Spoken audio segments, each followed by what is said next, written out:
My name is Farouk Munshi. I'm one of the anesthesiologists here at Sickle, and I have the pleasure of moderating this next session called Advancing Health Equity, Addressing Sickle Cell Disease Disparities. We have a few of these pictures of people who will be helping with the moderating session and being on the panel. Dr. Odami actually, unfortunately, last minute couldn't come, but we have her replacement. I'll speak a bit about each of these individuals. Start off with James Bradley. James Bradley is an occupational therapist in the role of a transition navigator with the hemoglobinopathy program, working between the hospitals of Sick Children and Toronto General Hospital. He supports adolescents, young adults, and their families with sickle cell disease and thalassemia with their transition from pediatric to adult care, with a focus on developing skills to navigate the healthcare system, develop wellness skills, and work towards life goals. He has a Bachelor of Science from the University of Northern British Columbia, which is my brother's alma mater, and a Master of Occupational Therapy from UBC, which is where I went for undergrad. James, would you mind coming down? Thanks so much. Yeah, please. Next on the list is Veena Mohabir. So Veena has lived with chronic pain since she was a teenager and recently beat stage 3 breast cancer. Congratulations. Veena is passionate about sharing her story and advocating for the unique needs of disabled, diverse, and low-income youth living with painful conditions. Veena was engaged as a patient partner in research as a teenager, which led her to her current career. She facilitates patient engagement in pain research, policy, education, and clinical practice in Canada and internationally. Veena currently works at the IOUCH Pain Research Lab at the Hospital for Sick Children in Toronto and is completing her PhD at the University of Toronto in the Institute for Health Policy Management and Evaluation.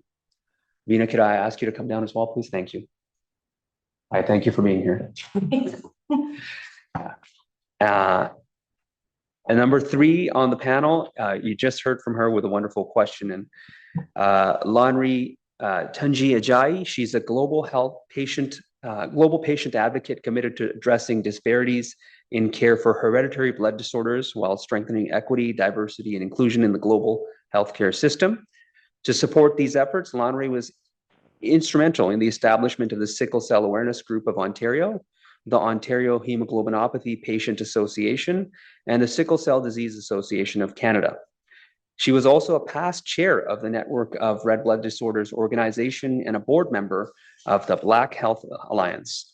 Her efforts to build bridges across organizations dedicated to sickle cell disease and other inherited blood disorders are increasingly worldwide in scope, most notably through her capacity as a co-founder of the Global Action Network for Sickle Cell and Other Inherited Blood Disorders.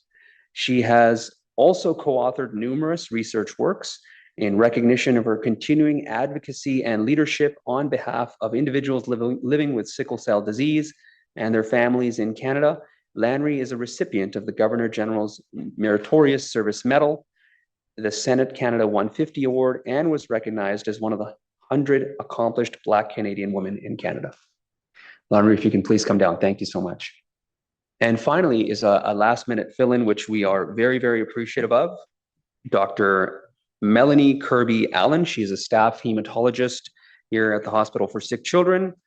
She's a full professor in the Department of Pediatrics at the University of Toronto and a member of the hematology section in the Division of Hem-Onc. She received her medical undergraduate training at the University of West Indies. She completed further training in pediatrics and in pediatric cancer and blood disorders at the Hospital for Sick Children. She joined the division in early 2000 and is the co-director of the hemoglobinopathy program. Dr. Kirby-Allen, if you can come, please. So we have a nice, diverse group of individuals working as part of sickle cell disease management, either directly in clinical care or around some of the complications that can arise. I've been tasked with giving each of you some questions. For Dr. Kirby-Allen, I'm going to think of questions as they come to me. So we'll start off with James, since you're the closest to me. James, can you tell me what strategies do you use to ensure that transition plans are culturally competent and responsive to the diverse needs of adolescents and young adults with sickle cell disease? Yeah. I just want to first test, can people hear me okay? Not used to not yeah, microphone, no microphone. So cultural competency is always something that comes up a lot in healthcare training programs, and it's undoubtedly very, very important. Lots of things you can do to ensure cultural competency. Making sure you have access to appropriate interpreter services. Oh, thank you.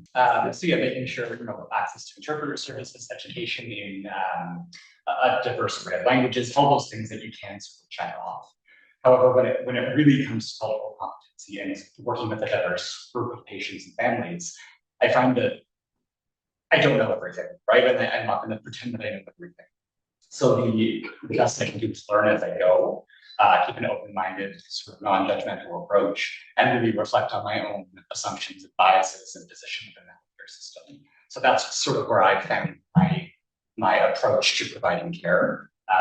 Luckily in my role, so I do work with patients starting at the age of 12 as a kids. And of course, this is not a one and done assessment type job. So we're spending the first number of visits, years, getting to know families, getting to know how they want the transition process that I'll be supporting with to go, and really sort of checking in to make sure that this is something that works for the family. I think an example of that is big piece to sort of learning about transitioning to adult care is learning more about some of these health conditions and how they impact them. So understanding that people from different parts of the world or different backgrounds or different family structures may have different ideas how that education might want to go. So when I bring this idea up to families, checking with them, is this something that is already being done at home? And if so, what does that look like? Is this something that we can focus on when you're here in clinic moving forward? So sort of asking questions, getting to know families, getting to know where they come from, understanding that there can also be a lot of stigma associated with a lot of these conversations, and keeping an open mind with those conversations has been my sort of approach. Yeah, so I think that's most of my thoughts. Can I ask you a follow-up? How many families do you deal with at one point? I know you said it's a long process that you build over years, but how many would you say you have in your practice? I'll do just quick math. So I know we transition when talking about sickle cell and thalassemia, about 50 to 70 patients per year. And I'm seeing patients that's kids from 12 to 18, Toronto General from 18 to 20. So I think that roughly translates to about 400 to 500 families. Wow. At any given, of course, being the main point of contact being at the clinic visit, which might be once a year, or it might be 4 times a year, or it might be coming every month for those that get blood transfusions. So yeah, keeping track of everything is a challenge, but there are strategies for that as well. And it's also a really interesting part of the care in that I know that often I'm meeting patients and families who they don't know anybody else living with sickle cell. Or maybe they know a family member or a distant family member somewhere.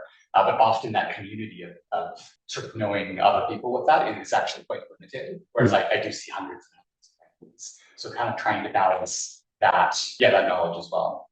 But it's a lot. That's amazing. That's a lot of families. Thank you for that. Next, Veena, I'd like to ask you a question as well. So we heard in your bio that you're completing your PhD as of now. Could you tell us what motivated you to focus on health equity in sickle cell disease during your PhD journey? Absolutely. Thank you for the question. I think also James brought up a lot of these points about the journey of youth living with sickle cell disease. So I noticed a lot of parallels with my own chronic pain journey. And I think the drive to help other equity deserving groups make sure they can access the care they need, but also access safe care and care that doesn't cause traumatization, care that doesn't lead to the different types of stigma that they can experience or and things like that. So it really became a passion of mine to advocate for other youth living with painful conditions, especially racialized youth, so Black and Brown youth. My family also has lived experience of thalassemia, so inherited blood disorders, I feel, don't get a lot of attention as they should, and we disproportionately impact equity deserving groups. So it really seemed like the time was now to develop something to help youth with their experiences on the healthcare journey when dealing with racial trauma, when dealing with stigma related to disability, stigma related to their gender, and all those other factors together. So a more intersectional stigma model, and hopefully use that to help you build resilience in the face of stigma, I also don't want healthcare providers or researchers to think that the onus is all on the youth as well to build their resilience. It's also on us and our systems to change. But the need is here and now. And when we spoke with our patient partners, they really identified the fact that this was their priority. Having something to cope with the stigma, cope with the racism, cope with the ableism is really the next piece on their self-management journey with sickle cell disease. So that is really what encouraged me, and then listening to the lived experience of people is really the best way to learn about research priorities and make sure we are really doing things that are valuable to the people living with those conditions.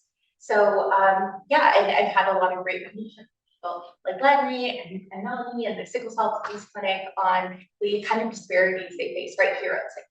So it's definitely passion of mine, and I hope in my journey as a PhD student, I can start to begin to tackle this complex issue. I can sense the optimism in your voice. Always keep your passion, and I wish you the best. I'll ask one to Landry as well. So you had a fabulously extensive bio and you've done so much, and that's wonderful. I want to know, how does your organization work to support families from marginalized communities who are disproportionately affected by sickle cell disease? Thank you so much, Phil. So as a patient organization, we're very focused on advocacy and support for the marginalized community. And there are different ways that we support people with sickle cell disease. Starting with Austin, when they are admitted in the Austin, many of our patients faces discrimination, stigma, they are grounded as sick. And many times they are provided either with suboptimal care or no care at all. Just last night, Dr. Newton and myself are dealing with a patient in Ottawa who's been here since 7 hours, not getting care. So this is what we deal with all the time. And so how do we address that? We first of all understand that this neuroscience coming from a place of not enough knowledge around sickle cell disease. And so we established and set up an online course for healthcare providers. And then there are thousands of clinicians that take the program in this country to learn more, have a better understanding around sickle cell disease. So that's when you're talking about healthcare. We are also empowering patients to say, if you do not receive the right care, well, this is what you need to do. Talk to the patient relations. Speak for yourself, or respectfully, or speak for yourself. Mm-hmm. When it comes to workplace, we also understand that many people with sickle cell disease, either you're a parent of a child with sickle cell disease or you yourself have sickle cell disease, many at times due to multiple admissions and long admissions in hospitals, they sometimes are not able to pay their job. And partly, employers also are not able to, they don't understand the disease. So they don't have empathy and they don't have understanding. And so we work with employers, we also support our patients. This is how you need to address this issue when you get a job. Should you be telling your employer have to sell, and this is the condition, this is what you need. So we kind of empower them to ensure that they're already in from a marginalized community. And there are many, activities that how do we ensure that they have the best when it comes to getting employed and staying employed? And the school system is another way where there are challenges, whereby number one, do you have even access to post-secondary education? Because unlike many of their peers, they are not able to combine working with sickle cell disease. So we support with scholarships. For those, and then we also empower them through our learning for life sessions and transition programs that we've done with children from Sickle here to ensure the schools understand their accommodation needs from the get-go, so basically they can accept. When you talk about children who are maybe in high school or primary education, We also have sickle cell management protocol that we share with school boards to help them ensure that kids who have sickle cell in the classroom, are understood. If they have to get up many times for the bathroom break, it doesn't mean that they are playing. They actually need to go. And so all of these are what we've put in place to support this community, with sickle cell disease, the marginalized communities with sickle cell disease. We have emergency grants programs, to alleviate poverty. Because when it comes to, I need food, I need to buy my medication. If I'm not sick now, I'm buying food. And if you don't buy the medication, then you get sick, and then you get admitted, and the cycle continues. So we have the emergency grant programs and so many other. That sounds like you're making a big impact. And, just listening to you talk about this reminded me of my very first clinical experience with a child with sickle cell. So not to make this about myself, but I did my residency in Saskatchewan, where there's not a large population with sickle cell. And my first experience was of a teenage child in the ICU who had an acute chest crisis and severe breathing problems. And you didn't see the parents every day because they had to go work. And this kid every day had just one focus. He wanted to get out, go back to school, because he was worried that his exam is coming up and he doesn't want to get bad grades. So you're absolutely correct in that. And I really appreciate that you guys are doing this. So I'm going to transition to Dr. Kirby Allen, keeping with the theme of clinical sickle cell management. I'm sure in your practice, you have seen a number of cases of sickle cell disease. I'd like to know, in your experience, what are some of the non-clinical challenges that you've seen, and what have you learned from them? One of the things is patients getting to clinic, attending clinic. Lots of reasons for not coming to clinic. Parents have to work. If you just came out of, there was a time when you would have a patient coming who was admitted to hospital for 1 or 2 weeks, and then we gave them a post-hospital visit within the week of discharge. They didn't come. And, people would get upset, they're not following through, how can you keep them out of hospital? But if you as a parent, you just missed 2 weeks of school, but you were fortunate enough to come and stay in the hospital with the kid, with your patient, with your child, then the child is well. Why am I coming to clinic and missing another day of work and another day of school? So attending clinics sometimes it's just people have to work. Sometimes the kids themselves, they miss the ready, so they don't want to come to the clinic. Sometimes the transportation is, if you have a private down from Brampton to Sickle, without traffic, it probably would take you an hour. With traffic, but not so long. So this all those barriers, and also financially, coming from Brampton, you take Brampton equivalent of TTC, then you take a train down, and then you get Toronto TTC. So could be 2 or 3 different fares to come up with. And then patients also come from far, anywhere in Ontario. So there's a cost. Some travel by plane, some by train. So attendance to clinic. School issues. Our kids have neurologic vasculopathy in the brain, which can affect the frontal lobe increase, all your academic performance and your academic function is. So kids are struggling. And if that's not, so we have, very candidly, we have a 0.2 neuropsychologist who's worked with one, but 0.2 neuropsychologists not enough for our clinic. So that means 1 patient every few weeks, and then of course you have to bring them back to the dispatch. So it's not enough. And once we get a formal neuropsychology we've done, then we can advocate in the school system with the parents to get accommodation for the children in the classroom, in the elementary and in high school, so they can get through school. Our kids, because of the nature of their chronically anemia, so they're tired, we want them to stay in school and have office sit-down jobs that are not manual labor, because they get manual labor needs and for the energy. So our kids really need to finish school and get a school certificate and move on to college or university as they can. But so education is And that's something that,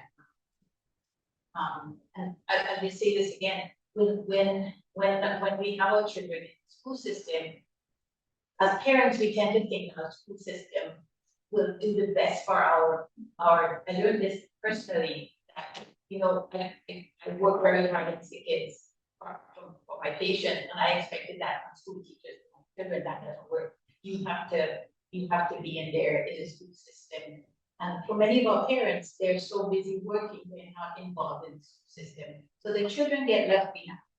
And there are many biases in the school system that don't encourage our kids, even those who are doing well academically, to go into courses that will allow them to get to university.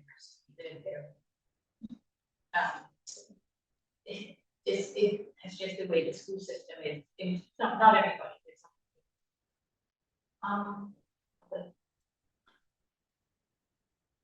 Non-direct medical things. There's a stigma to having sickle cell disease, and that comes from some countries where people originate from, and so they don't share. So they don't share with friends, and they don't share with, sometimes they keep away from the teachers. They don't want to stay, even though we want to get into the advocate. So there's no support among your friends. We had two best friends whose kids both had sickle cell disease, stroke in 20, unfortunately for them, on the same day. And then they realize that both their kids have sickle cell. So then you get a little bit of support. So this stigma that makes is some of the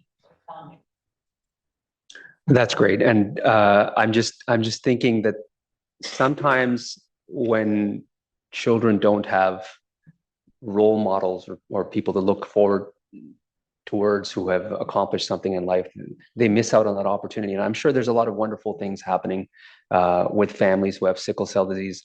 I just wonder the importance of mentorship and maybe just putting some of these kids who show some level of interest in further education to people who've gone to university, whether they have sickle cell or not. And sometimes even one piece of advice can make such a big difference. Just a thought that came to me. One of the things that James does a lot of, and all of us, all of our team members in the clinic, is we spend a lot of time about education. Part of your clinical history of how when you have pain, part of it is what grade you're in, what grade are you getting.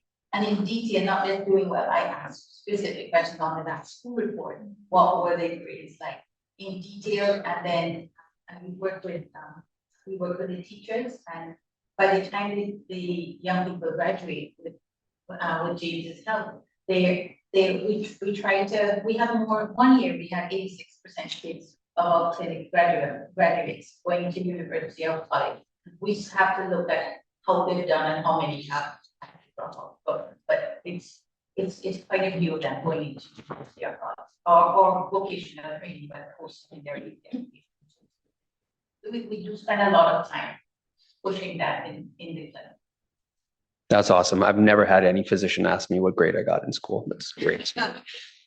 So before I continue with questions, I just want to ask anybody in the audience have a question that they really want to ask? Petra, please.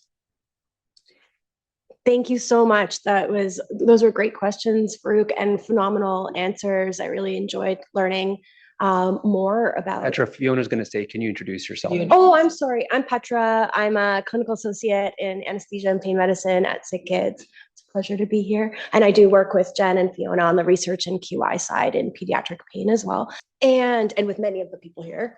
My question follows a little bit from Farouk's, and that is whether peer support networks for patients and parents exist, what kind of enthusiasm or uptake has there been? This isn't to put everything on patients and families to just support themselves or one another, but there's incredible strength, not only from sharing experiences, but also possibly sharing resources. If you can create connections among parents, possibly helping with childcare or carpooling, I don't know, but there's a lot of strength that can come from creating a community and networks that's emotional support, but also very practical, possibly types of support. So I just wondered, what exists? Where do you see opportunities?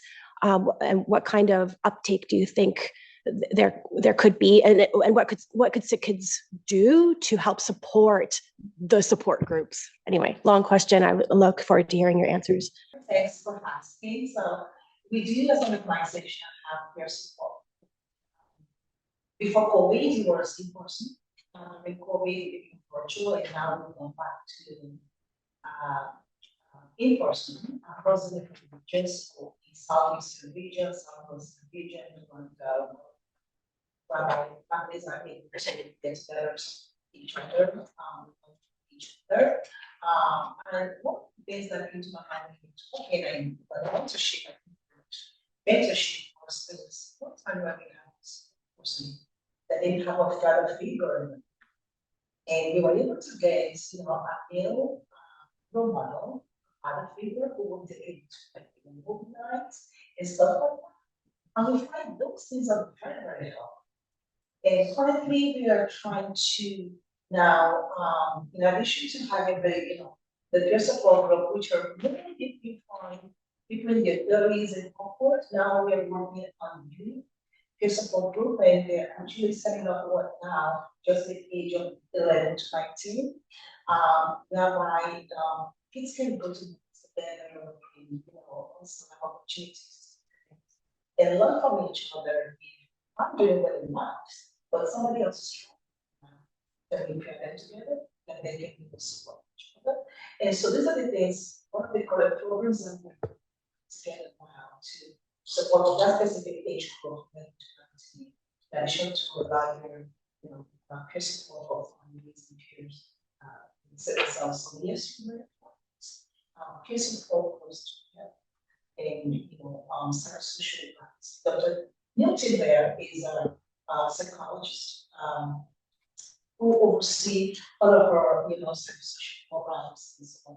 Also, we have social workers and guidance to get these programs in place, and she provides insights to the standards. Please, Vina, please. As always, I think it's amazing about forming community partnerships is when we are working with patients and families, the first thing I tell them about is your organization and all the community services will offer. But I'm actually here, prior to this, we had a patient partner on the panel, and she wasn't able to make it today. So Tatiana Flowers is one of the patient partners who's absolutely amazing. She actually encountered with our lab, the IIT lab, right here at Sick Kids, as part of a study for peer mentorship called the Peer Program. And she also participated in an app study for the I think the sickle cell disease application. So this is an app that has self-management strategies, tracking your symptoms and pain, as well as a community support section and things like that. But I absolutely agree, mentorship is so important, and that's also why when we're working with patient partners, we try our best to make sure they have that space and support to navigate what it's like. Encountering systems that are not made for you, encountering systems that are made to stigmatize you, encountering systems that don't want you to exist the way you exist. So it's incredibly validating our research is in it for those connections and for peer support. We're connecting about things as simple as, how do I disclose this to my friends, or how do I tell my teacher about this, or my family, has these beliefs that come from, wherever they are back home, but that I deserve this, or that I will die quickly, so you shouldn't talk to me, or things like that are really painful to hold, especially for youth. So it's incredibly powerful to connect. And also, I think what's really important as well is connecting with different services that are also offered. So for example, I think the 30% of adolescents and young adults live with pain related to their sickle cell disease. And there's lots of great pain support groups as well. But again, there's that need to take that intersectional approach of I deal with pain, I deal with racism, I deal with disability, I deal with all these things together and ensure they're supported more holistically as well as financial insecurity, food insecurity, things like that. And again, a mentor is a great way to help navigate all of that. Please go ahead. Can you go after her? Oh, no problem. I'll get you right after. Go My ahead. name is Lisa D'Alessandro. I'm a nurse practitioner that works in the chronic pain clinic. And my question is probably to the full panel, maybe Dr. Kirby. And I'm noticing an increase in referrals to the chronic pain clinic. I think at Sickle, when I reflect back on the patients that I encounter weekly, I think that's a direct relationship between our acute pain service, transitional pain service, children being discharged on large quantities of opioids, managed on large or extended length of stay. When I'm encountering patients with sickle cell disease, what I'm noticing is their struggle or difficulty explaining their pain and explaining their chronic pain and teasing that apart from which I can't from their sickle cell pain. And so my question is to the panel, are there resources for children who not only have sickle cell disease pain, but also experience chronic pain? And is there a way that I can advance my own knowledge to help these children when I encounter them to use their voice and to empower them so that when they continue to go to the hospital or your clinic or school, so that they have a stronger voice to explain their pain? I know it's a hard. We have a little bit on patients. I learned a lot yesterday. Oh, I love it. I would want more. So,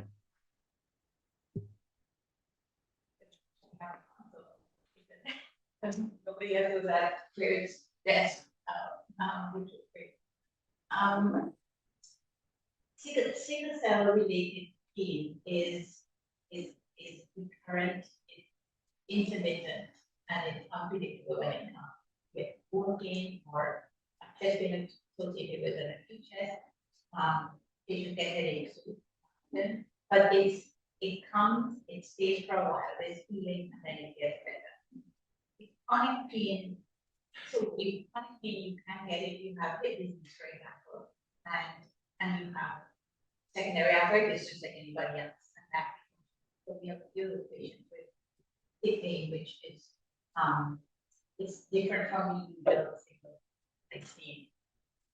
I am learning about pain, about patients and caregivers, and I don't know that patients distinguish between them. I'm thinking of patients we will be very much with right now. I'm not sure that they can distinguish that this is my chronic pain versus my sickle cell pain. Chronic pain has, we heard yesterday, has this chronic pain that is you can have acute pain and then chronic pain develops from that, but then that comes with a lot of I call it emotional pain, but I'm learning that's maybe not the word to use in discussing with pain. So it's trying to figure out how to manage that pain with these specific patients. It's more than just pain medicine. It's psychological aspect, physical aspect, all of those other things come together, and we have to learn how we explain that because I know I'm intended is ready, and I'm trying to learn how we discuss chronic pain. And when you particularly our families don't like the idea of historic factors of psychiatry, psychology. So when we do refer patients to chronic pain and sometimes they get a call from, oh, this is psychiatry, could they calling you for your psychology visit? Because so that just makes it worse. So I think we need to learn the language that is more acceptable to patients. so that they can take us up on when we want to involve psychology, physics therapy, occupational therapy, all those other things for coping with the pain and living, so getting back to living. That's what I'm saying. If I'm gonna match to what the parent says, I'm really grateful for this discussion because we've had experiences with patients and healthcare providers whereby, as I just say, I feel a lot of healthcare providers believe sickle cell pain is episodic. You get it, move on, blah, but the next one comes. When you keep saying I'm in pain, I'm in pain, I'm in pain, you're like, yeah, you're drug sitting now. You're looking for a fix. You know, they I think the other providers needs to come and be at a place of humility to say, maybe I don't know more. Maybe I need to listen to the patients. And as an organization, we have an encounter with my hospital that I'll never forget, whereby this patient, number one, the patient has always getting, when they show up in the hospital, they have pain.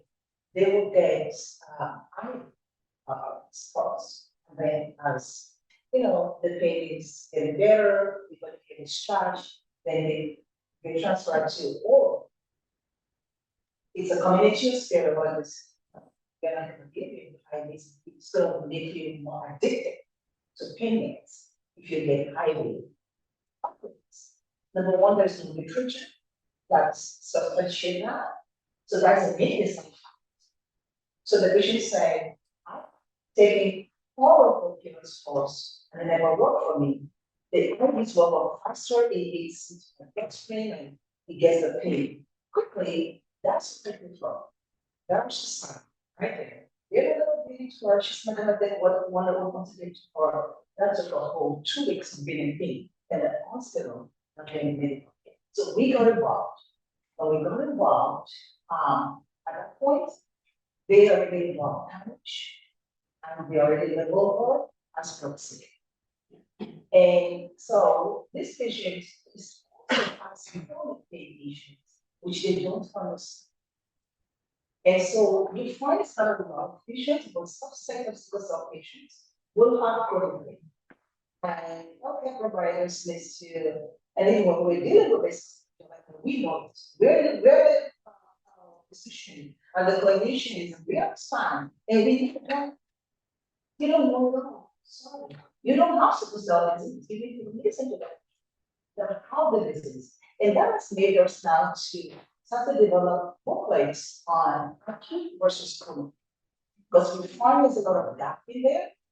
And if healthcare providers are still learning chronic pain, and that is an area that needs more study and more attention for sure. Thank you for that thoughtful answer and wonderful question. I think we have one more time for one more question. If you may, please. Hi, hope everyone can hear me well. I'm a low talker. I appreciate this panel. I appreciate the questions and those from the audience as well. And I actually had raised my virtual hand because I had a question about increasing the amount of access to chronic pain supports, because I was not sure traditionally that youth with sickle cell disease were considered candidates for that service. Their pain arrives through a different process, and as you said, is differentiated in both acute and chronic aspects. So happy to know that's happening. The only thing I would want to offer, and I would not pretend to have better answers than our esteemed panel, but I do wonder about just the power of validation as a first step, that you believe the pain is real, that you understand it gets in the way, that developmentally there may be more and less ability to differentiate pain, and that you offer a variety of tools for assessing it and trying to understand it. Visuals, encouraging a bit of tracking, right? To grow in understanding of one's own pain experience.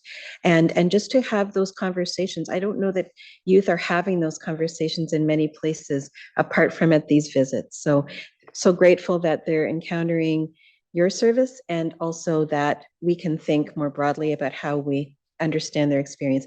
I just wanted to add very quickly beyond that, when we think about some of the other things acting on our youth and families, so many things, so many intersections were named here, and I'm so grateful.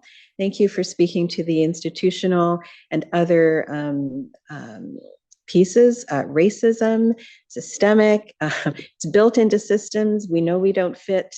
Youth say that all the time, so do families. But I hope that that's changing now that we're able to name such things and build better plans around them. Wanted to mention status in this country. Wanted to mention the instability that many families are facing in terms of their immigration and permanency here. And that's another thing folks are carrying in the door with them. And I'm so grateful for a forum like this to sensitize us to the many things that families carry and hold beyond simply, power levels, how's your attendance, how are you doing? It's so much more, and just the precarity so many are navigating, in addition to health concerns. So just grateful for that reminder of the many intersections represented, and that we can do much even just to give their ear and validate experience even before we move on. I know time is limited, even before we jump to the clinical measures and all of that. And I guess finally, I would just say, I think pediatric care is a sweet spot for youth, for people with sickle cell disease. Such a difference moving into adult care. So I appreciate what folks like James are doing to prepare our youth for what's next. And I hope that we can continue to just build that adult piece. There needs to be a place to go to, isn't it? We're building competence for the future, but we need a place that's ready to pick that up and support that for our teens, for our young adults and beyond. So thank you. We should be here. Yeah. But just what you said about newcomer status, we work with some patients, and I'm sure, into Melanie and Larry, all Americans, but, in Ontario, you don't get your health card until you've been here for 3 months. And that's if you're not claiming under status or things like that, that can actually be disputed for much longer. And then the federal government will give you your benefits, and it can be quite a mess for newcomer stuff. So the lack of, in Canada, we're lucky in most places that you have access to testing when you have a newborn in a family where there's some sort of inherited red blood cell disorder. But in a recent health quality Ontario report, that Melanie was a part of writing, but there was those numbers are really growing with the influx of people coming from areas, and again, we need to be ready for those youth and children, youth, and adults that are coming from those situations and are not familiar with our health system, and they lack the health literacy, language, things like that are also all part of the perception. So I really appreciate that. It's something Fiona always says to me about pain and sickle cell, and just generally is chronic pain is a condition in its own right and deserves treatment. So even by virtue of just validating that you are experiencing pain, this is real. You have processes, there are things like central sensitization. So when you have pain in one area, you're more likely to experience heightened pain responses for other stimuli and things like that. So we also don't know a lot about pain. We don't know a lot about sickle cell disease. Yes, we've made a lot of advances, but there's still so much we don't know. And the nature of evidence, we talked about this yesterday, but a lot of people are coming in with their own ancestral wisdom and healing practices, and there's also a need to validate those practices as well. Thank you. I'm going to give the last comment to Fiona. We have 2 more minutes. Thank you so much, Fiona Campbell. I'm co-director of the Pain Centre and also director of the Chronic Pain Clinic. There's been a really rich discussion. There's so much I want to say. I'm going to limit my comments to pain literacy, and also to thank all the panelists, and especially Melanie, who stepped in at the last minute today due to illness. So thank you so much. So I think we've really come a long way in pain literacy among specialists in the pain community, but the pain literacy in the health field is not high. I think that's changing. We're getting pain curricula into medical schools and allied health schools and so on. And over we have always accepted patients with sickle cell disease, but it kind of fluctuates the number of patients who come into the program. One of the things I think we've done a much better job in the pain clinic in recent years is the concept of delivering pain education, distinction of acute pain, which is a symptom of harm, and chronic pain, just as Venus said, is a disease in its own right. And we have very dedicated and tailored pain education sessions, sometimes one-on-one, sometimes group, often one-on-one now, that's led by our occupational therapist. Sarah Hanna is in the audience, one of our clinical psychologists as well. And we always validate the patient experience. And we've heard so much over the years about listening to patient stories. So thanks for the reminder for that. But my point is, please send our patients. We're very happy to work with patients, perhaps to tailor the pain education that we deliver to kids with sickle cell disease, because this is not a cookie cutter approach. And I think all of us can do better in this field. So thank you. Just on the resources, I can work with resources now specifically for sickle cell disease on about its health as well, that James, Melanie, Len, we're all over will be starting with us, as well as youth with sickle cell disease. So also I encourage you to share those resources. We're hoping to do an implementation trial of our app as well, which should hopefully, deliver that tailored education about sickle cell disease and pain related to sickle cell disease. But just wanted to shout out the work we've done on about its health to really develop amazing materials. And this one's for specifically that I'm thinking maybe cities or some ways I can see the community and the interest in understanding and learning more from pain. If there's a way that CK's Pain Center could also work with other community hospitals to help them understand, pain, in sickle cell and other chronic conditions, and how one can have active pain or severe chronic pain. I think that work also needs to be thought about and also advance as we deal with this issue, because these young people will be sick and then to others, go to community hospitals, and it's not going to be the same way that we need to treat there if we don't start to educate the community hospitals. There's quite a bit of anxiety for us, when kids get to about 60. We do have anxiety trying to figure out how to get them everything they need before leaving us, because we don't want to leave us.